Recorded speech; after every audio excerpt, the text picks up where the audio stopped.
Love is a high-risk behavior. Hi, everyone. Welcome to the podcast, High Risk for Heartbreak. I am your host, Christina, and I'm so glad you decided to join me today.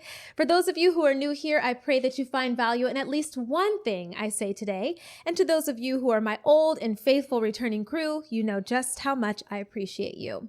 If you like this episode, make sure to give it a thumbs up. And if you're not following, go ahead and click the subscribe button. And I'm so excited to have a very special guest here today on these last couple episodes. By the way, you guys, this is the Birthaversary of the podcast, High Risk for Heartbreak. I cannot skip over that because it's not a small thing. This podcast has been live officially for 1 entire year. The first season appeared solely on Spotify. Obviously, the second season, as you guys are seeing me visually, is here on YouTube. And I just want to celebrate my Birthaversary. And I call it my Birthaversary, by the way, because it is my birthday. February 6th is my birthday. And that was the day that I launched the podcast. So it's kind of doubly special to me. So I decided to bring on a special guest to celebrate with me. One of my favorite people in the world. Everyone, welcome my therapist, my life coach, my think coach, my friend, Tony Simmons, Dr. Tony Simmons. Let me run it back. Dr. Tony Simmons, you got to give him everything, okay? Tony, I'm so happy to have you back on the show. Welcome back. I'm happy to be back. I love doing this podcast. We had an amazing time last time. Yes, you guys, we had such an amazing time. I think we ended up I split it into 2 episodes. So that probably will be the same thing today, just because we get to talking and kind of can't stop. So hopefully we'll have some really valuable information for you guys. I've known Tony for 2 years. 4 years maybe 4 years 4 now. years, yeah. It's been a long time. Maybe a little more, actually, Tony. Mm-hmm.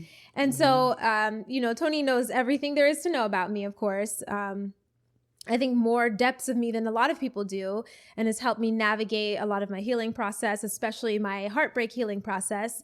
He's just been such a wonderful usher in this last season of my life. So I'm just super grateful to have him, and I have to share him with you guys. While Tony is super busy, I don't think he's taking new clients. Are you taking new clients, Tony? I'm still taking some new clients. Okay. Yeah. Okay. Just a few. Okay, you guys. This man is literally amazing. And I'm not just saying that. He's amazing. I know a lot of you guys are out there going to certain companies, right, to find your therapist or find a counselor.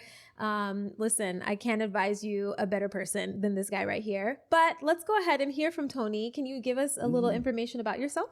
Yeah. So I got into the whole field of life coaching, all of that, probably 15 years ago or so now. And I was inspired by an instructor that I had and a counselor that I went to. And that counselor changed my life. And I said, wow, I want to be able to do that for people. And that just got me started on the road. And I went from coaching school students in academia to working in actual mental behavioral health institutions, and the rest is history. I'm currently a life coach and working on my state licensure for to become a therapist in the state of Georgia. So yes, and I think you might have told us that last time. I think we were speaking. So this has been a really extensive process for you, but it's already in the blood. Yeah. Like, that's one thing that I can say about him is, meeting Tony, he was a relationship counselor for me, for myself and my ex, and he really helped us arrive to a lot of things.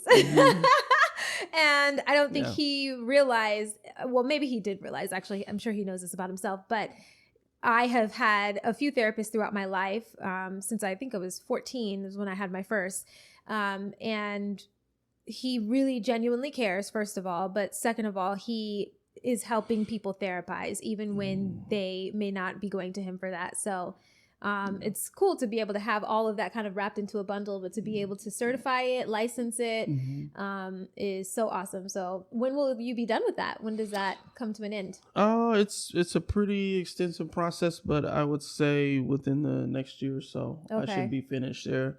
The state of Georgia I appreciate it. They're very thorough. They want to make sure that you are at the top of your game if they're going to, give you an actual license and back you as a professional. But it's been an amazing journey And like you said, to just really bring the two worlds together of coaching and therapy, it's very unique. Absolutely. So, Yeah. Can you give us a example of what a day's work might look like for you? Oh, goodness. Yeah. So I currently work at a treatment center, residential treatment center. And basically that is where youth between the ages of 12 and 20 years old, they actually live there. And so I work on the coaching side, where we're doing life coaching around life skills and things like that, mindset. Getting into the therapeutic side, that side, you're working with individuals that actually have severe diagnosis, everything from schizophrenia to major depressive disorder, things like that. And then of course the spiritual side. I'm the chaplain of the campus, and so I get to bring everything together and help it make sense for the client, their spirituality, their coaching and their mental health. So it's been really unique.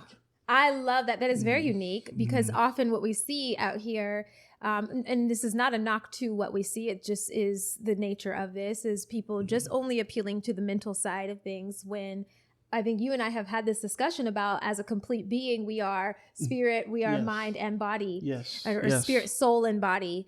And so to have someone that can actually coach and counsel you in that way, so that at the end of your time with this person, you are a more complete whole being, is, it's profound. It's prolific. It's beyond what a lot are able to do out there. And I think it's really important, actually. I know for myself, I can see the different areas, and when they do start becoming conjoined or entangled with each other, enmeshed in a good way, it's easier to spot holes. So I just appreciate that you have been able to serve many people in that way, and thankfully many people are going to be able to be healed and coached into more whole and complete lives. It's so awesome. You had said something about mindset. So mindset coaching, is there a difference between mindset coaching and mental health? Yeah, my mindset coaching is really about making the appropriate changes in your mental attitude, your worldview, the way that you perceive yourself, your self-image, and something that in the coaching world we call reframing. So if you take a picture and you put a very ugly, beat up frame around it, perceptually it may devalue that image. Wow. But if you take that frame off and put a very elegant frame around it, it changes your perception, the value of the image in it. And so when we look at reframing, we're looking at having a different perspective around the same memory or experience in life that changes how that impacts us. Wow. And so we do a lot of mindset work is around that. I would say mental health has a lot more to do with actual diagnosis, like how you would get a physical diagnosis if you were physically sick with, maybe the flu or pneumonia or cancer or something severe. It's the same thing. It's just in your psychology. So, if you have a disorder, or some sort of cognitive trauma that affects your normal way of thinking, or what should be considered normal or functional, and you end up being dysfunctional, that's where the mental health side comes in to help people understand, where they are with that and how to get that resolved. So wow, that's really good. Yeah. And you were saying that you are you mostly working with children, like younger children, or that's a great question. So on the campus, yes, it's mostly youth and young adults. In my coaching practice, it is mainly adults. So I would say adults anywhere between the age of 25. I have clients as old as 62. And so it's the coaching is really cool, but it's more adults on the coaching end, definitely, for sure, in my private practice at least. Yes. Okay. So the nature of what you're doing is different from the teenagers and the youth versus the adults. Yeah, right? it's a little different because Okay. I am going in the path of like what we call clinical mental health. And Mm. clinical is when you are diagnosing an actual mental Yes. disorder. So that's Okay. ultimately the journey. For instance, there are a lot of people that struggle with ADHD, ADD. They don't know it. Mm. And so they live their whole life with these very difficult, challenges until Yes. they have someone that can say, hey, these are your symptoms. This is what this means. This is Yes. a potential diagnosis or an actual diagnosis. Here's the remedy. And that person can go on and live a much more efficient, smoother, experience in their life Mm. versus having these cognitive challenges that they don't understand. And so that's where that part of it comes in. The clinical part of Yes. therapy comes in. Okay. You can have a therapeutic experience Mm-hmm. that a life coach can give you, because there's certain therapy methods that can be integrated into coaching. But if they're clinical, that means we're actually diagnosing a Sure. genuine mental illness or something. Got Yeah, it. so that's the Does difference. that come then with prescription of medications and things like that? Or is that then they are sent to another specialist to get that? Yeah, no, yeah, absolutely. A lot of people are then, segued over to actually taking a medication while Mm. they are doing what we call talk therapy. Mm. And Okay. so that's they work in conjunction with one another. Let's say someone struggles with major anxiety, depression, they may be put on an antidepressant while they are working through therapy, because maybe the cause is some sort of trauma when they were young. So Yes. we got to work through those traumas that anchor that depression, those anxiety in them. I always say this: medication is not a resolve. Sure. It's a very powerful coping, aid while you're Sure. dealing with the intensity of your issue. It doesn't resolve the issue, but it helps you cope so you can better cooperate with processes that will resolve the issue. Yes. That's good. Yeah. So that's what That's I say. that's a Yeah. very beautiful and safe way to put it, because I think Mm-hmm. oftentimes we are out here thinking that medicine Mm-hmm. heals. Right. Right. And I Right. just haven't known any medicine really other Right. than the Lord and Savior Jesus Christ, okay, the Yes. balm in Yes. Gilead, to be Right. the one Right. to genuinely heal. Right. But when it comes to Right. like pharmaceuticals, they are, like you said, a good coping aid. That's I right. love that you That's said right. that. That's right. Are there any That's right. things, I don't know why this question is coming to mind. I guess maybe Mm-hmm. because I'm thinking about how my brain functions, and I know it can be a lot for some people when they're Mm-hmm. talking to Mm-hmm. me. But are there any Mm-hmm. identifiable markers of someone who might have ADD or ADHD? Is it something you could Yeah. recognize in a conversation with them? So let's say it's ADHD, for example. And some of these symptoms overlap between the two, but I'll give you the most common. So one is that they have a very difficult time sitting down and zoning in and focusing on one thing. Mm. The moment they try to do that, they become very uncomfortable. Their thoughts are everywhere and they're running at a high speed. So they spend, if let's say they are working an 8-hour day, they may spend 4 hours just trying to pull their thoughts together, Wow. not getting anything done, not being productive. They may go up and, go to the bathroom 4 or 5 times, may go get 3 or 4 cups of coffee, may go have 5 conversations, and they have Wow. every intention of doing, sitting down and focusing, and they just can't. A lot of our kids that are like that, in order for them to sit in school, they need to have a coping mechanism or item. So they'll have like a squeezy ball. They need to be Oh, doing something while they're sure. thinking about the math problem. Or they Sure. need to be, sometimes they'll have what do you call this, a MP3 where they're listening to music, but there needs to be something going on, Is that you any of know. you? I'm So starting to yeah, think about all the stuff that I do. yeah. So Okay. just one symptom. That's not all of them, but that's just Sure. sort of a common symptom. Is that something that they would adopt on their own, and then you give them other tools that they can use to cope? Like if Mm-hmm. somebody happens to not be able to focus their thoughts, but if Mm-hmm. you do sit them down and they need somewhere to put that energy, Mm-hmm. if they're a person that naturally grabs a blanket I'm only saying this because as a child, that's what I would do. I always had a blanket with me and I would run it underneath my fingernails. And I would put it in my ear. You guys don't make fun of me. I know it was weird, but I would run it underneath my fingernails because I enjoyed the way that felt while I was doing whatever I was doing. And then I personally love to have like noise in the background. There was a time in my life, especially when I lived in LA, for some reason, I don't know why, I would need to, like, I love ASMR. Yeah. But I would need to have some type of noise, not even like white noise, brown noise, you know, like talking in the background for me to focus and for me to go to sleep. And if it was so quiet, my mind was just like, it was like a cacophony. And so the other people doing the work for me helped me to silence my mind. Yeah. Yep. Okay. Yeah. That's common. Like I was speaking with a lady that I know that that was actually formally diagnosed with this, takes medication. She has to do her work standing up.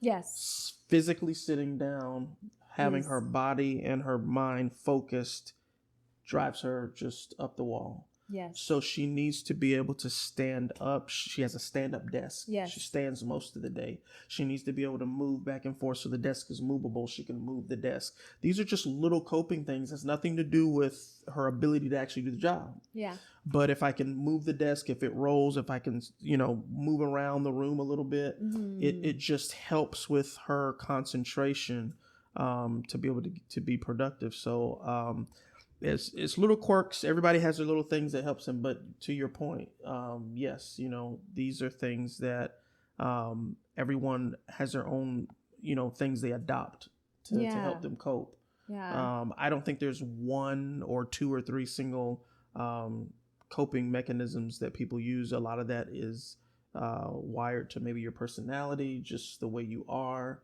And of course, it fits in with the disorder. Yeah. Right. Wow. That's amazing. Yeah, so. I love that medicine now these days is allowing us to be able to hone in on some of these things that have been, we've all been living with in ways for years and years and years.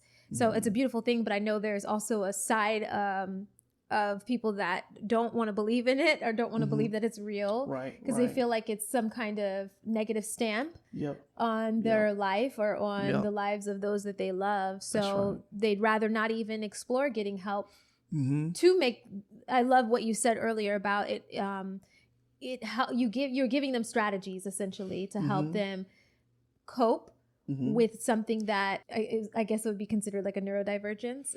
Would that be considered? I think it's and again, I'm not an expert on these particular things, but yes, I mean your neurodivergence, absolutely, especially with when you start talking about ADHD, ADD, autism, things like that. Yes, absolutely. Right. These brilliant minds, truthfully, brilliant minds that have a lot of energy and the ability to tap into things in a way that some others don't. I think it's really, I think it's awesome though that we are starting to discover more about this and have better tools to help people. I think that's what mental health is all about. Now, I wanted to say something, Tony, because you mentioned mindset. I'm going back again to mindset. There's a term that I've been coining that you cannot trademark, and nobody out there better trademark it before me. Let me do it right after this episode.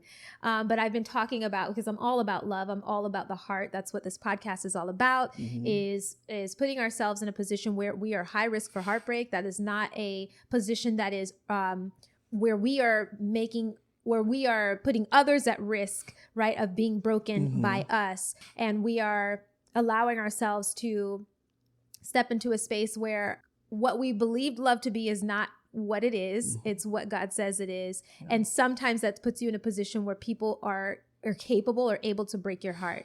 And understanding that is a fact of life, is that your heart will be broken by people, all types, family members, friends. We were just discussing earlier in our session that friendship relationships, I think, are actually really hard when you are going through changes and maybe a breakup or a split in your friendship, because those are your chosen family. That's right. But I wanted to kind of take this little section out because you mentioned mindset, and something that I have been thinking about and just kind of studying throughout this last season is our heart set. Now, typically when we think of the mind, right, we talk about the soul, which is the mind, will, imagination, affections, right? And so it really is part of the same thing, the heart set, but extracting the heart set. I think is similar to the mind, Mm-hmm. but more appealing to the affections. Mm-hmm. So how trauma, how heartbreak appeals to our affections, and how we live out our love in our relationship. So it's something that I've been kind of toying with. That's good. Is like heart set. What is your heart set? That's good. You know, Mm-hmm. how is your heart set in each of your relationships? How do you go about loving people from the place where you are? Mm-hmm. And could it be better? Mm-hmm. Yes. Could That's it be better? You know? Great question. Yeah. Okay, Tony. So we were earlier in our session just talking about, this is kind of peeling off of the heart set. Yeah. Something that I have personally been exploring is, can I get into a relationship, a romantic relationship, but I guess it doesn't have to only be that, with someone and not be fully healed. Because a lot of the rhetoric that I'm seeing online today is, you got to get to a place of total healing before you even try to touch anybody else. You got to get to a total place of healing before anyone can love you, or you could love them. And I would just love to hear your thoughts on that. What do you think about that? I believe that is ideal. But it is not true. And I think what happens is, many of us as humans, we take something that is ideal or what we would want to happen, and we conflate it with truth. And what's ideal and what's true are distinct. They're different. From a spiritual perspective, the reason that that's not true is because if God is love, and that's what the scripture says, him, by his spirit, he is the living being of love. He is the living expression of love, the only expression of what real love is in the universe and beyond. He doesn't wait for us to be anything to love us. Let me tell y'all something. God has caught me a lot of times with what he just said. There are some songs that I listen, worship songs that I listen to that feel kind of romantic. I know it sounds strange, but but the way they address Jesus and the way they talk about how Jesus loves us, how God loves on us, it's in such a way that it's come just as you are. And we do not mimic that in the world. No. That is not culture. No. Come just as you are is absolutely not culture, Tony. Right. We are in a space now where people want microwave, get it ready. Don't bring anything else to me if it's not ready, piping hot and exactly how I like it. Right. And I feel like we might be doing a disservice to the type of love that we can achieve because we are automatically saying it's not good enough and that you have to prove it and work for it in order to even receive it. Yeah. Also, there's, I think, because of this mindset, heart set, a lot of people are just staying away from getting in relationships altogether because they don't even feel they're worthy. I think there's a lot of this tied to worthiness and identity in Christ, but also just like personal identity. Like people have they believe that they're not worthy to have someone love them as they are. Right. And so, okay, so let's keep going though. Let's keep talking about this, the idea of being able to heal within a partnership, whether it's romantic, friendship, or whatever. Can you give us some examples of how that is even possible? Yeah, I'll give my personal example. I had plenty. I would say this: I don't believe anybody escapes their childhood or adolescent years without at least one wound. No one escapes childhood without at least one wound. Adolescent years without one wound. So because of that, we quite naturally, if these wounds are not resolved, these wounds are not healed, we carry them into our relationships, and they're expressed through our behavior, through our words, as they're triggered. They're expressed in those relationships, and the way they are expressed, because they are the embodiment of pain and suffering in our life, they hurt the people they're expressed to. Yes. I call woundedness the vampire's bite. You know, a vampire bites someone and they become a vampire. You're wounded. You express that pain from that wound. You wound someone else and you transfer that to them. You know, wow. And it takes a it's very difficult. This is something that's very common. So one thing that I learned is that in my own journey, God took me through a healing process to an extent, and it plateaued or it stopped there. When I got married, God used the marriage itself to take me through other phases of my inner healing, because there were some things in me that I couldn't see or did not want to see. And because of that, I wasn't able to cooperate with the healing that God wanted to do in my life. That was one reason. So when I got into a marriage, me being in relationship with my wife, there are certain things that she would address with me. There were certain ways that she was that would trigger things in me I didn't know was there. And when those things came up, I'm like, oh, I didn't know they surprised me. I didn't know I had a temper. I didn't know I felt that way. I thought I was a great person. I thought I was cool. And suddenly she said something, did some, whatever it is. And whatever it was, God used that thing and it put a finger right on that sore spot, right on that rejection, right on that hidden abandonment issue. Wow. And you were already married. And I'm already married. So now I have to confront something that would have remained dormant even to me had I not been in such close proximity with someone that whatever they're saying and doing puts attention to it, brings attention to it, causes it to wake up. And so God, I believe, uses marriages, friendships, relationships to heal us. So the idea that you have to be fully healed or mostly healed or anything before you can be in a relationship is absolutely not true. It's counterproductive, counterintuitive. I 100% agree. I would not have been able to put it that way. But I just had this feeling that we are waiting for perfection because that's idealistic. It's idealistic. And none of us are even that. Tony, that really speaks to me. I think about my relationship to my parents and how my parents have loved me through all of my stuff.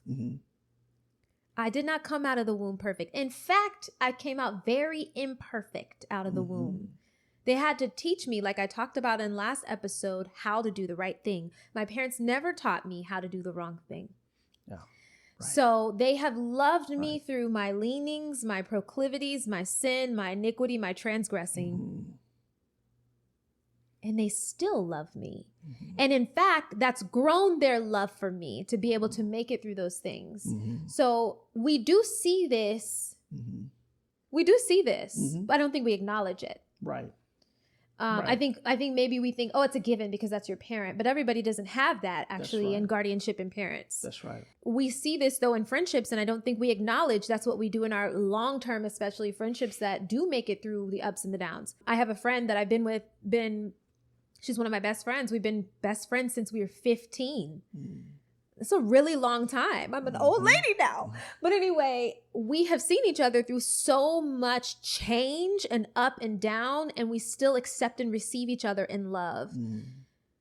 We've had disagreements, never anything too crazy, honestly, but we have gone through things and it was worth going through. Right. Neither of us were perfect. Right. And in fact, we knew each other was so imperfect that we still were able to love and still are able to love each other. So the thought of, romantic relationships, that's not the case. Where we kind of extract romantic relationships out as if that would not also apply there is very strange to me. Yeah, it is. And I think maybe because it's the one relationship that we are kind of all living up to. Right? We experience friendships in our childhood. We experience friendships in our childhood. We experience guardian relationships in our childhood, maybe mentorships, coaching type relationships in our childhood, acquaintanceships in our childhood, early. But the one relationship that we are like living up to is the romantic relationship. And for those that are pursuing marriage. Right. So maybe there's this like pedestal, like, there is idealistic kind of viewpoint around it, that it does not also suffer the same type of journey that the other relationships do. Yes. I'm just so like, my mind is baffled when I see the rhetoric that is out there Mm-hmm. that insists Mm-hmm. that you have to be at a certain place, and the place is never the same. You could go to one person to the next and it's never the same place, y'all. Mm-hmm. And that's how you know it's not true. Yeah. It's relative. Yeah. It's relative truth. That's a great point. It's a secular idea that directly opposes the God's purposes for relationships. God's purposes for relationships is that two people, when they come together, they make one another better just through their existence and their engagement of each other. As the scripture talks about, as iron sharpens iron, so does one man sharpen another. And so in Proverbs, and so God actually uses relationships. He brings people together very specifically when he wants to draw things out of them. There's a scripture that talks about a man of understanding draws the best out of another, like drawing treasure out of a deep water. We don't draw. It's a principle. Remember, we were talking about the scripture earlier and how there are things coded in the scripture if you unpack it. And we see this pattern in the Bible and the scriptures that people don't draw the best out of themselves. Others do. Others do. Wow. Relationships. God uses relationships to draw the best mutually out of one another. We don't draw the best out of ourselves. The best character, the best motivation, the best ideas. That's just not how we're designed. We're designed for relationship. That's got me thinking about like a well. Now, I've never lived on a well or anything like that, but us being represented by a well, or maybe our heart is represented by a well, and someone goes to draw water from that well. At the bottom of that well, there's going to be a lot of sediment. And you may catch some of that sediment as you're drawing the water, depending on how deep that well is and how low or shallow that water is. And you're going to have to sift out the sediment before you get clean water. Yeah. I mean, an old time well, not a new well. An Right. old well. Yes. I don't know how the new wells work. I'm sure they're very different. They probably have their own filtration systems and stuff, but still filtration systems are necessary. And if that other person that we're in relationship with is that filtration system, they're going to help sift out some of that sediment. Yes. And the sediment is nasty. Well it's said. Oil, it's dirt, it's rocks, but you have to get that out first before you can have clean water. That's right. Well said. Absolutely. Absolutely. That has been my experience. I didn't know I had an anger problem until I got married. I thought I was an even kill guy. Did all of your friends make you feel that way, Tony? Oh, most of my friends. And here's the thing. I had family members that said, Tony, I've never seen you angry before. I had cousins I've grown up my whole life that said I've never, because I was an introvert. So my inclination was to suppress strong emotion. And so I had a lot of repressed, anger, and a lot of that was connected to some traumas in childhood and things like that. And so I was masterful at doing that because it was congruent with how my personality was set up anyway. If I'm an introvert, it's very natural for me to go within. Yes. So it's very easy, to suppress things that I don't want out anyway. And then I get married and I'm living with this person day in, day out. I'm very close to them. And so the things that my wife says or does will rub me wrong far easier and quicker than in somebody that, see you later. I don't have to see you for a week if I don't want to. I don't have to talk to you for a month if I don't want to. But I come home to you every night. Covenant. Right. There's nowhere to go. Oof. And so if you make a remark, if you just do something and you don't even realize what but whatever it is, it's reminiscent of something that created a trauma in me, and that thing is triggered, and now all of a sudden I feel dismissed. I said something to you, you didn't comment. Well, maybe she was just a little absent-minded or busy, didn't mean anything by it. Yeah. but I received it as rejection. Yes. Or I received it as being dismissed. Because that's your filter. Because I'm a filter, right. She touched something in my past, wasn't really doing it, but she's close enough to do that. Everybody else is out here. And so, you know, it doesn't happen like that. But if we're right here and maybe I'm talking to you, I'm opening up to you, and because that actually did happen. You know, one time I was opening up to her about something, and it was really just a timing issue. I was talking to her about something very sensitive while she was busy. In my mind, a very immature and toxic narrative said that, well, you should stop what you're doing and recognize that I'm sharing something very personal here. I've been there. And you didn't stop. Yeah. So now I feel dismissed and rejection. Yeah, you don't care. So now I feel rejected. But I chose to talk to you about this while you were busy instead of asking you for your time. Ooh. Instead of saying, hey, I want to share something.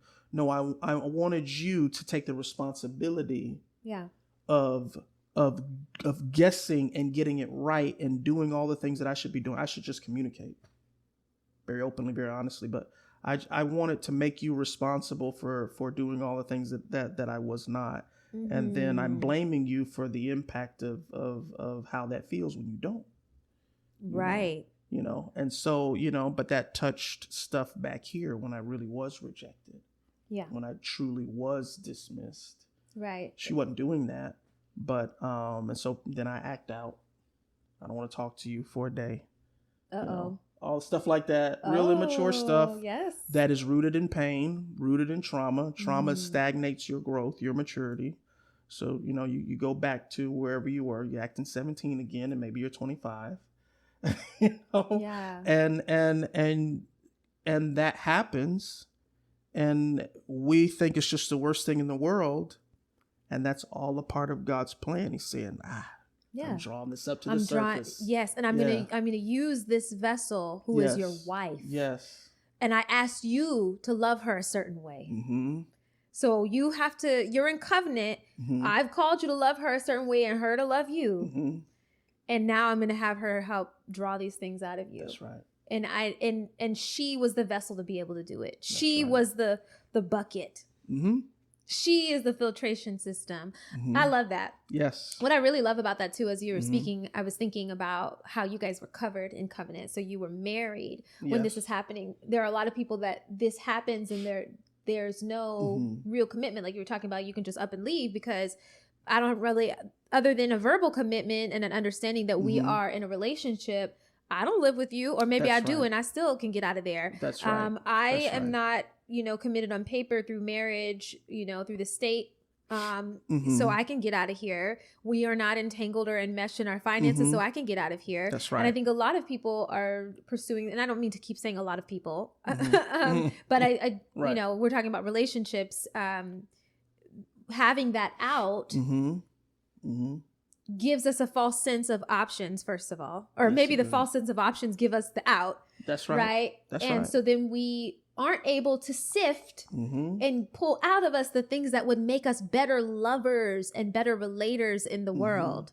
I'm sure her being able to draw those things out of you made you better in your other relationships. Oh, yeah, definitely. I love that, Tony. 1,000%. So tell me this, because you had mentioned triggers. So, partners, friends, parents, acquaintances, people can trigger you.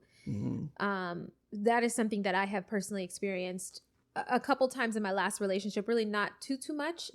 Just a couple of big ones that you remember, I'm sure. And I didn't know those things were triggers, and actually ended up having to go see a trauma therapist that was specified in this specific area to see if it was something that I needed to unpack. And ultimately she was like, I think you're fine. I think this is pre-marriage jitters and things like that. But how many triggers are too many triggers, Tony?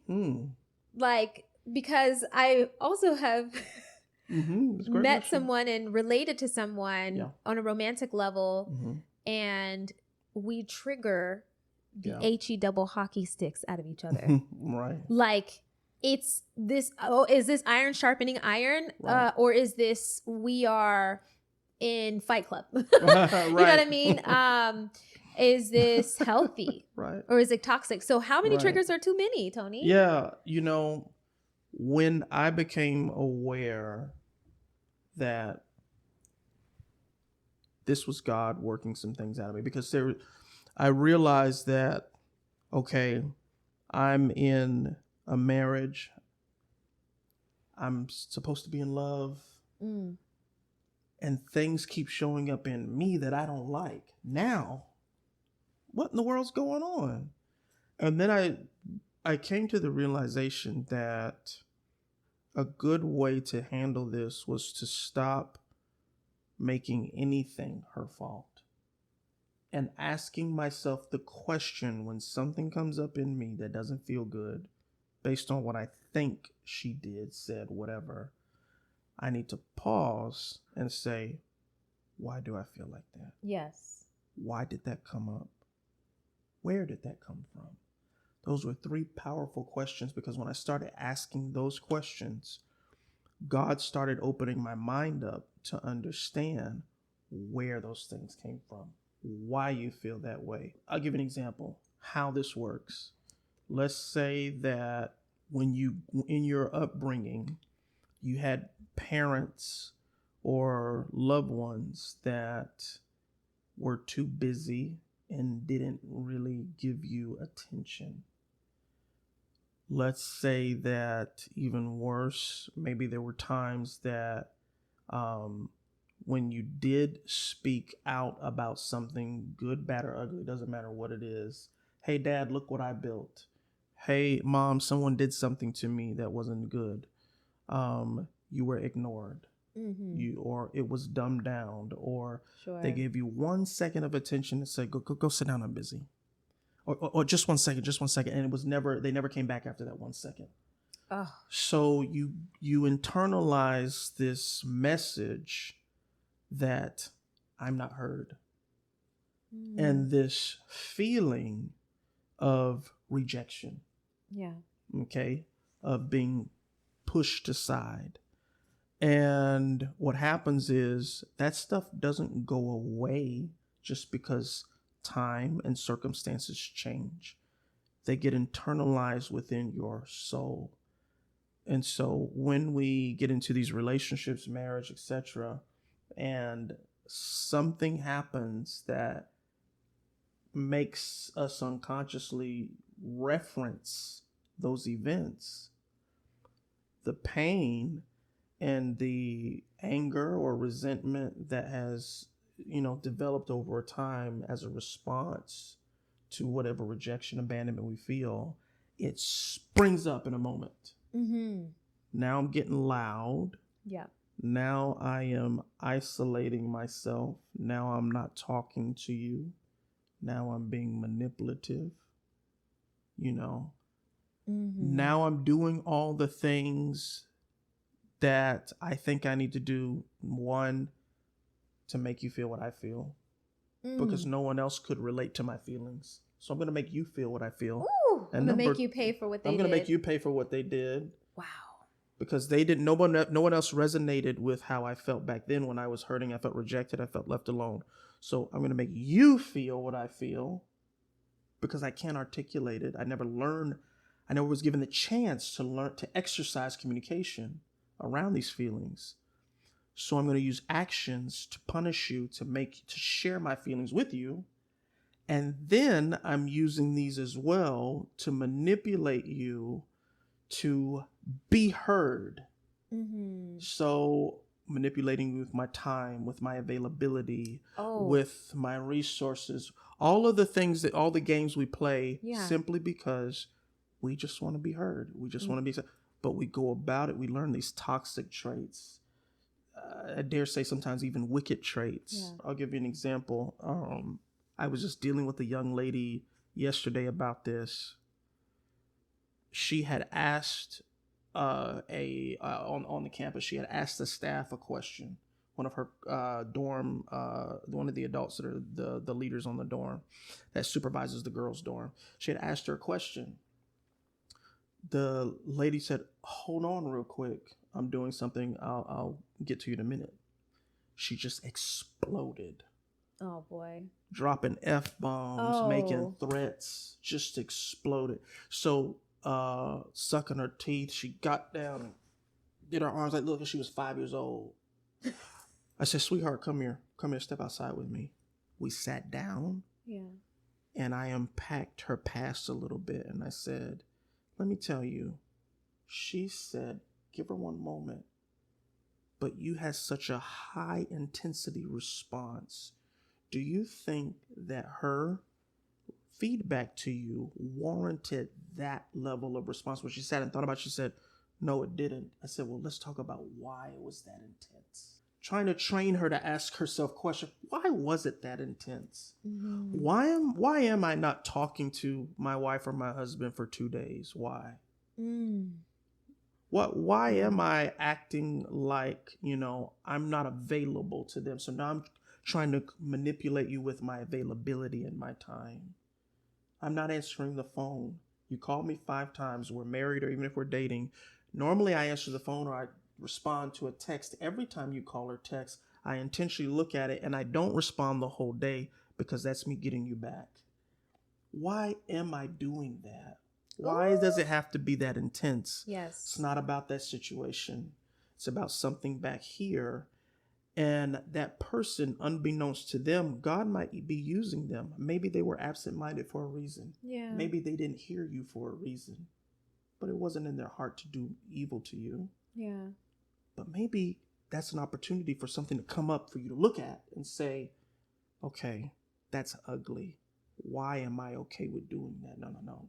Now we got work to do. Mm-hmm. But what a lot of people do is they don't ask questions. They don't look at it. They go with it and they create damage and hurt and pain. And it's only after the effects of all of their negative behavior have shown up and their relationship is destroyed. Somebody wants to leave them. They're broke. Everything they want is fleeting. Now they want help.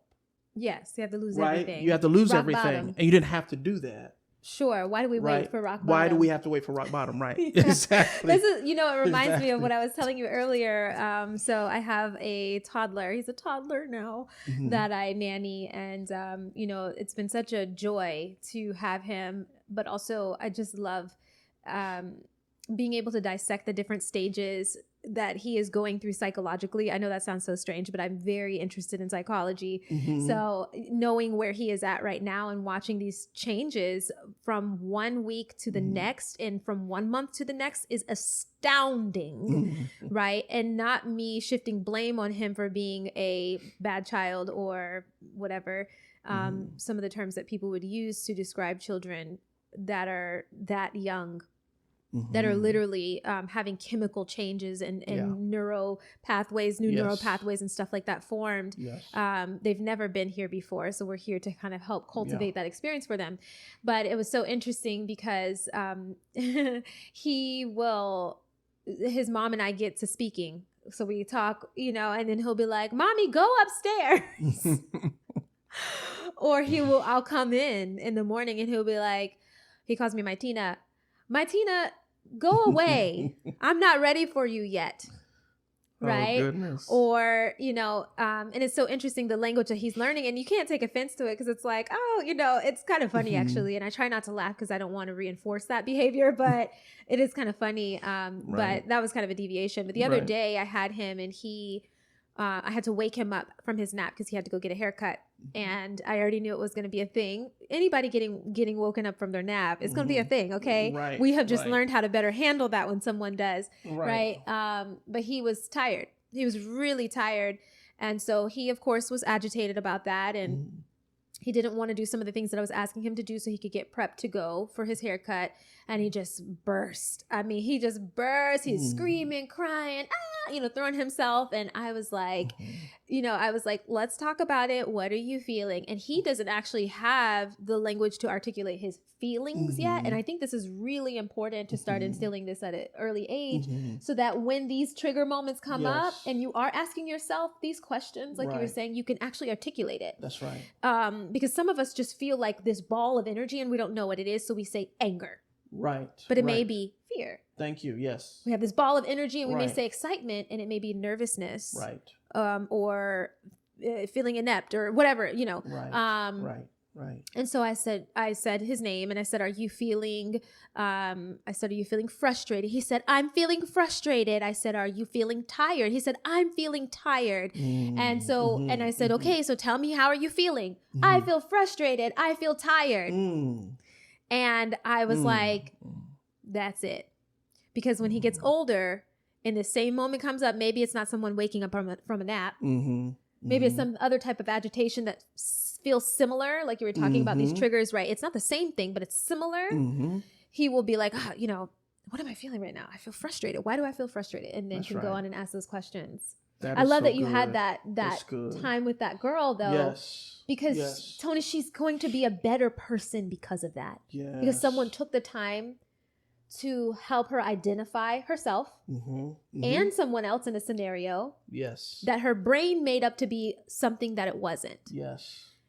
And even the introspection, Tony, you're talking about asking yourself these questions. A lot of people are not able to go there. One, maybe because they just aren't even aware they can. Because they've not been taught to introspect. Very true. Introspect, I don't think comes naturally, does it? I don't think so. I think you have to teach it. I think I actually was reading a study about that. It's, the ability to not internalize, to reflect and introspect is a taught behavior. It's a nurtured behavior. But anyway, many aren't out there to do that kind of work. But if we can, we might just have better responses and better ability to navigate these triggers. So, but wait, Tony, you didn't tell me. You didn't tell me, Tony. Yes. Are too many triggers? What's too many triggers, Tony? I don't think there's too many triggers because, well, let me say it like this. I think that most of us, if not all of us, typically has one or two triggers, or maybe there's a trigger for every significant issue or trauma. I think we have many multiplied things out here in our environment that touch a single trigger. Ooh, is what it is. Oh, yes. So you may have one trigger point inside you is what it is. It's the point at which, when that thing is confronted or appealed to, your pain, it leaps up, and everybody gets to see it through your behavior, through your speech, through your general energy. And that can happen. And yes, a million things could appeal to that trigger point. And so, I don't think that there's a specific outline. There's some general things. I mean, like I said, for that girl, her mother ignored her. Her mother was young and drug user, extremely promiscuous, put men before her daughter. And on top of that, she had family members sexually abuse her. So she was never heard. So she learned how to use, a lot of boisterous, a lot of disrespectful, a lot of just being loud, because that's the only way you're going to hear me. When I'm a threat, when I'm loud, when I'm ugly. And I bet that was reinforced through people's responding to it. Yes. Because it's one thing to want the attention and not get it. Then to have this, know how to manipulate it, get it, and then be reaffirmed. Yes. That's how you got it. That's how you got it. That's right. Wow. That's how we get it. And the other thing I want to mention too is that anger in particular is usually what we call a secondary emotion. Yes, I think we have talked about this before. We talked about that a little bit, didn't we, before? Yeah. You have a primary emotion, and then you have a secondary. Anger is usually a response to a primary emotion that's been anchored into a trauma or into a memory. Yes. So, for instance, I feel ignored by you. That makes me feel sad. But because anger runs so close to it, and because that part of my woundedness, it may be suppressed, I am not fully aware that I feel sad when you ignore me. I am very quickly pass over that to anger, because anger is the most intense emotion. It's the loudest emotion. So I'm not even, and so when I was working with this young lady, we had to slowly backtrack. And I said, she understands this concept because she's in my anger management class. But to unpack that within herself, she hadn't done it yet. Okay. So when we walked through the steps, the first 2 times when I asked her, what do you think your primary emotion is? Let's talk about it. I don't know. I said, no, don't tell me you don't know. Yeah.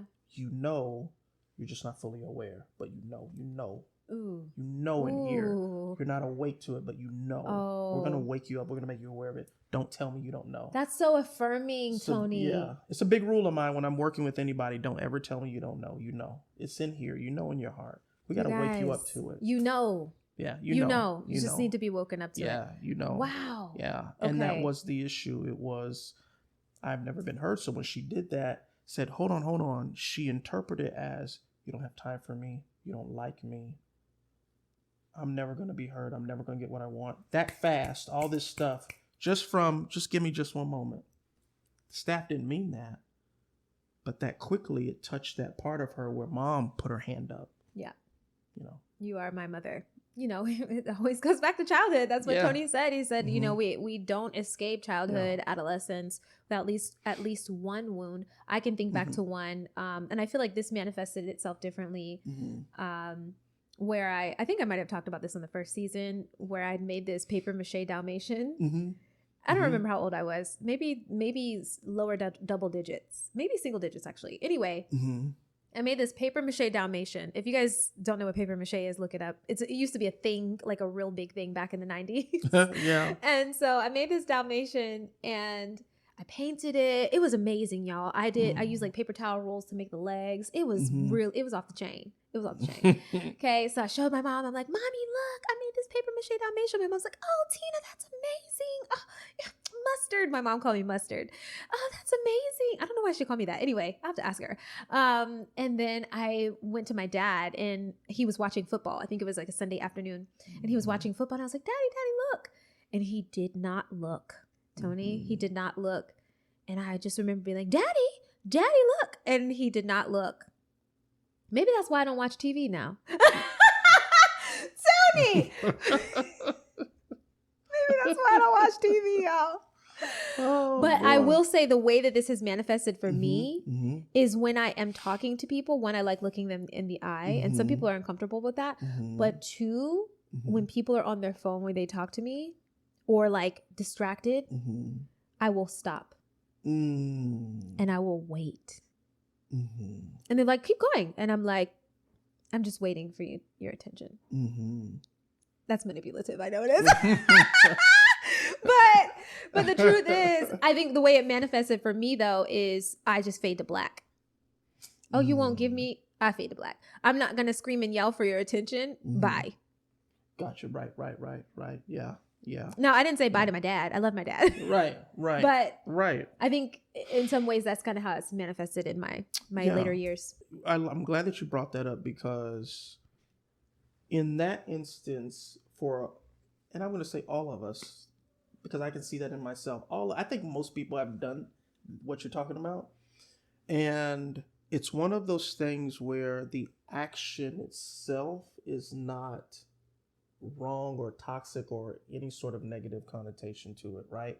It is the intention and energy behind it and what that's doing to us and how we are using this thing out here with our behavior, how it's fueled by that inside. It's one thing if you are, you're actually distracted, ignoring me, and I'm talking to you, we're having a conversation. And I pause and wait until you're finished and you don't hear me talking anymore. And you'll say, I'm sorry. Because that's my standard. Yeah. Okay. It's another thing when you just made me angry. I'm going to get revenge on you.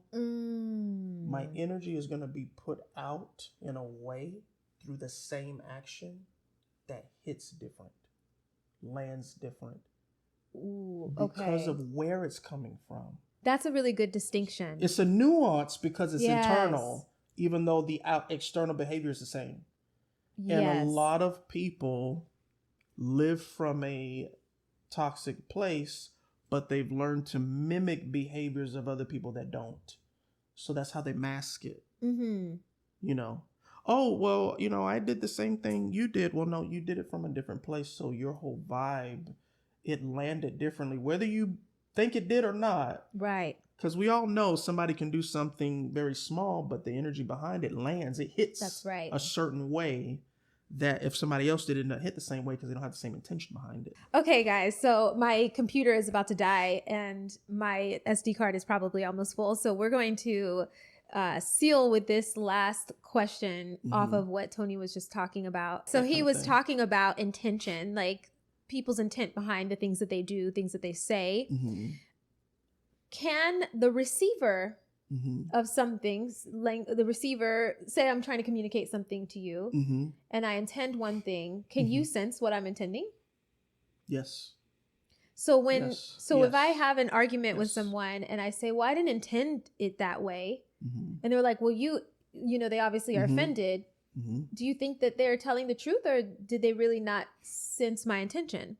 No, usually, most of the time, I think at least. Okay. People, when they mean for something to land in a harsh way, no matter how they delivered it, once you feel it land like that, you can count on the fact that it was intentional. Now, here's the thing. Gotcha. When it lands, it may have a deeper impact on you based on your own makeup.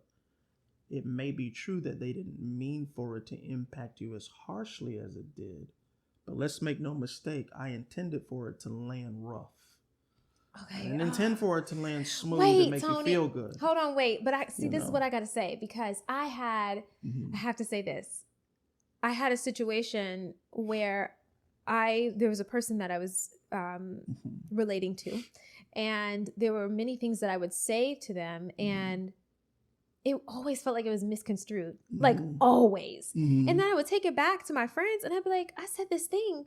Oh, he doesn't know. He doesn't know. Like, no, that's not at all what you meant by that. And I'm like, is there something wrong with how I'm communicating this to this person? Is there a possibility that the filter through which they're receiving things could change the way that it's oh no, that's also a possibility. So remember we were talking about earlier that two things from different angles can both be true. Okay, yes.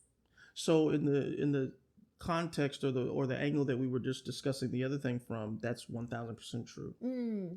A lot of people do say things in a way that's motivated by a negative intention. You hurt me, I want you to feel that, so I'm a nuance the way I say something, or I'm going to change the word placement just a little.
Tony, so tell me, is there somewhere people can find you if they wanted to locate you to learn more about what you do? Where could they find you? You can go to theleapeffect.com. That's LEAPEFFECT.com. The Leap Effect, spelled with the E effect. And that's my website. You can also find me on Facebook just under Tony Simmons Jr. Or on Instagram under Dr. Tony. You can find me on any one of those platforms. Awesome. LinkedIn as well. So LinkedIn as well. I'll make sure to put your information in the description box on YouTube as well. Well, thank you guys so much. I hope you enjoyed this chit chat, this brief chit chat